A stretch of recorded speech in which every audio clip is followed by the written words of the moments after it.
বিশ্বকবি রবীন্দ্রনাথ ঠাকুরের লেখা হারিয়ে যাওয়া।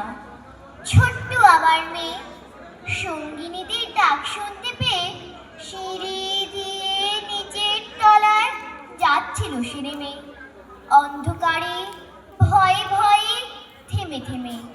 হাতে ছিল প্রদীপখানি, আঁচল দিয়ে আড়াল করে চলছিল সাবধানে।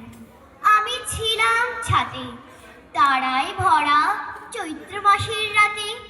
হঠাৎ মেয়ের কান্না শুনে উঠে দেখতে গেলেম ছুটে। সিঁড়ির মধ্যে যেতে যেতে প্রদীপটা তার নিভে গেছে বাতাসেতে। সুধাই তারে, কে হয়েছে বামি? সে কেঁদে কয় নিচে থেকে, হারিয়ে গেছি আমি। তারায় ভরা চৈত্র মাসের রাতে ফিরে গিয়ে ছাতে।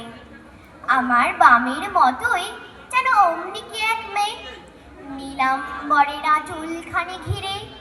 দীপশিখাঠি বাঁচে একা, চলছে ধীরে ধীরে। নিত্য যদি আলো যদি হঠাৎ যেত থামি, আকাশ